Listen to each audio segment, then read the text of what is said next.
Mahatma Gandhi university BTech విద్యార్థి నవీన్ హత్య చేసిన నిందితులను కఠినంగా శిక్షించాలని కోరుతూ నల్గొండ జిల్లాలో ప్రజా సంఘాలు ఆందోళన చేపట్టారు. ర్యాలీగా జిల్లా ఎస్పీ కార్యాలయానికి బయలుదేరగా పోలీసులు బలవంతంగా వారిని అరెస్ట్ చేశారు. నిందితుడు హరిరామన్నను కఠినంగా శిక్షించాలని, అదేవిధంగా మెడికో విద్యార్థి ప్రీతి ఆత్మహత్యకు కారకులైన నిందితులను కూడా శిక్షించాలని ప్రజా సంఘాలు డిమాండ్ చేశాయి.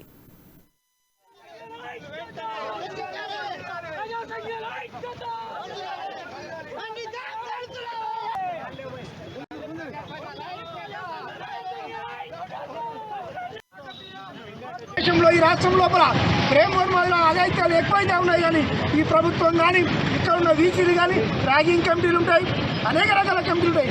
ఏం చేస్తున్నాయి? ఏ యూనివర్సిటీ వీసీలన్నా ఏనాడన్నా ఎవరికైనా చర్యలు తీసుకురా, ఏ పోలీసు వాళ్ళకైనా కంప్లైంట్ చేసిరా అంటే వీళ్ళు ఆపుతున్నటువంటి, వీళ్ళు చేస్తున్నటువంటి చర్చలు, వీళ్ళు వాళ్ళకి మద్దతుగా నిలుస్తున్నటువంటి తీరే నేడు ఈ రాష్ట్రం లోపల ఈ నవీన్ హత్య కావచ్చు, ప్రీతి ఆత్మహత్య కావచ్చు. కాబట్టి చాలా స్పష్టమైన డిమాండ్ చేస్తా ఉన్నాం. 45 రోజుల లోపల ఫాస్ట్ ట్రాక్ కోర్టు ఏర్పాటు చేసి నిందితులను కఠినంగా శిక్షిస్తేనే ఈ రాష్ట్రంలో, ఈ జిల్లాలో ఇలాంటి ఘటనలు జరగడానికి అవకాశం ఉన్నది. కాబట్టి ఈసీ అయినా రిజిస్టార్ అయినా తక్షణమే స్పందించాలని డిమాండ్ చేస్తాం. దేశంలో ఈ రాష్ట్రం లోపల ప్రేమ మొదల అఘాయిత్యాలు ఎక్కువైతే ఉన్నాయి. కానీ ఈ ప్రభుత్వం కానీ ఇక్కడ ఉన్న వీసీలు కానీ ర్యాగింగ్ కమిటీలు ఉంటాయి, అనేక రకాల కమిటీలు ఉంటాయి. ఏం చేస్తున్నాయి?